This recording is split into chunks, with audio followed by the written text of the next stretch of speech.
China is a country of staggering contrasts. With a population of nearly 1.4 billion people, China stands as the most populous country on Earth. But while its population is concentrated in certain areas, its geography tells a different story, one of vast, sparsely populated regions and an east-to-west divide so profound that it might surprise even the most curious of minds. Today, we'll explore a question: why do 94% of China's people live to the east of this invisible line? By tracing this line, we'll unlock the secrets behind China's development, the role of geography, and how history shaped the patterns of settlement that still define the country today. You might even be surprised to learn how this ancient divide still plays a major role in China's geopolitical strategies today. So, buckle up and get ready for a deep dive into China's unique geography, history, and the million-dollar question of why the eastern half is so much more populated than the western half. China is a colossal country, the third largest by land area, spanning nearly 9.6 million square kilometers. But despite its size, a mere 43% of the country's total landmass is home to 94% of the entire population. What's going on here? Why does the bulk of China's population occupy such a small portion of the country's land? Well, it all comes down to geography. The eastern half of China features vast plains, fertile river valleys, and mild climates that have been ideal for farming and urban development for thousands of years. The Yangtze and Yellow Rivers, the two major rivers of China, have been the lifeblood of Chinese civilization, feeding the lands along their banks with water for agriculture, supporting dense cities, and providing transport routes. Think of the fertile plains that surround the Yangtze River in the south or the Yellow River in the north. These areas are flat, wide, and easy to farm. They receive ample rainfall and are blessed with rich soil, making them perfect for sustaining large populations. In contrast, the western part of China is dominated by mountains, deserts, and plateaus. The vast Tibetan Plateau, with its high elevation and severe climate, makes it almost inhospitable for large settlements. The Gobi Desert and the Taklamakan Desert, two of the largest deserts in Asia, cover huge portions of the west. These areas are arid and barren, with extreme temperatures and very little water. So, geographically speaking, the East simply offers much better conditions for human life and development. The West? Not so much. The East is naturally rich in resources, but what about the West? The geography here presents some serious challenges for human settlement. One of the most significant barriers is the Himalayas, the highest mountain range in the world, located in the southwestern part of China.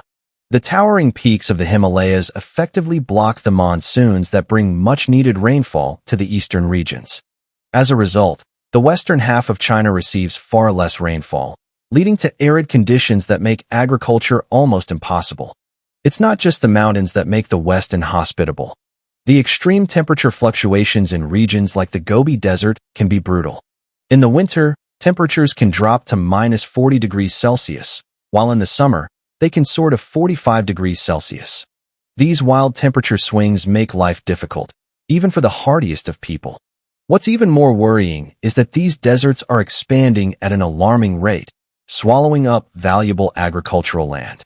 Every year, the Gobi Desert claims an area nearly the size of Taiwan, threatening China's already fragile western territories. So, while the East has benefited from ideal farming conditions and reliable rainfall, the West has struggled to support human life due to harsh climate and geography. It's no wonder that the population is concentrated in the more hospitable eastern regions. This East-West divide didn't emerge overnight. It's the result of thousands of years of history, where China's development has been shaped by its geography. The cradle of Chinese civilization lies in the fertile plains of the East, particularly along the Yellow River, often called the Mother River of China. It was here that early Chinese dynasties, like the Shang and Zhou, rose and flourished. The establishment of farming communities along these rivers allowed for the growth of cities and the formation of a centralized government.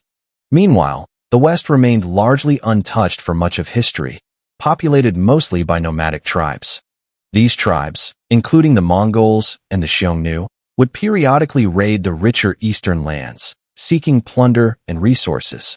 To protect its core, China built fortifications, most notably the Great Wall, stretching across its northern and western borders to keep invaders at bay.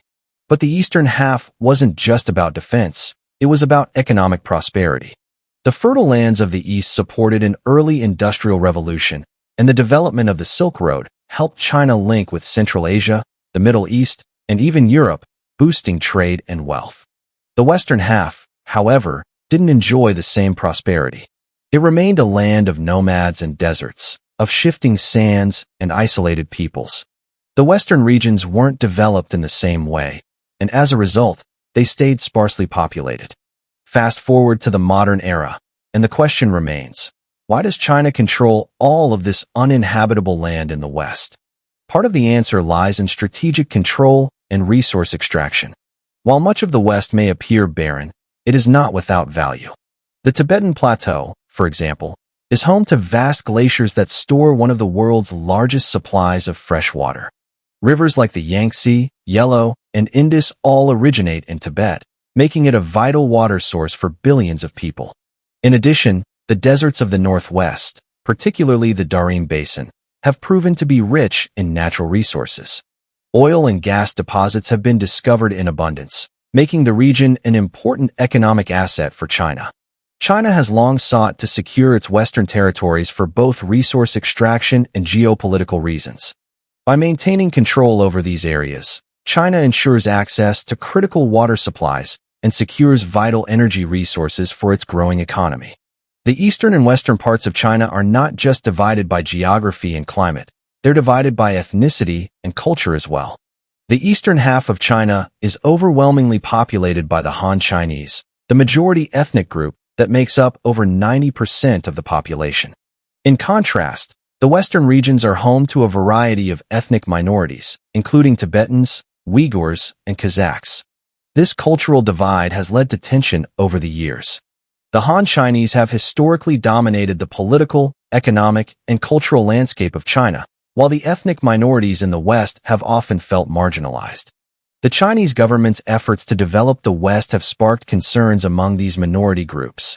For example, the Uyghurs in Xinjiang have resisted Chinese rule for decades, with protests and uprisings against what they perceive as cultural suppression and forced assimilation. So, why does 94% of China's population live in just 43% of the country? The answer lies in a combination of geography, climate, history, and culture. The eastern half of China, with its fertile plains, reliable rainfall, and mild climate, has naturally supported large populations for thousands of years. The western half, on the other hand, has been more isolated and inhospitable, with vast deserts, high mountains, and extreme temperatures that have made it difficult to develop and sustain large communities. But despite these challenges, China has sought to exert control over its western territories for strategic reasons: access to water, oil, and resources, as well as the need to secure its borders. The question now is how this divide will continue to shape China's future as it pushes for development in the West.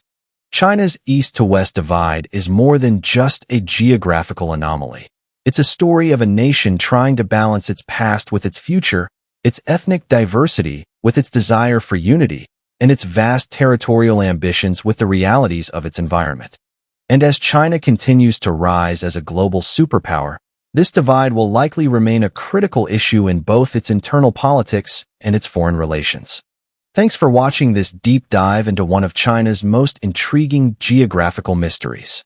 If you enjoyed the video, don't forget to like, comment, and subscribe to History and Curiosities for more thought-provoking content.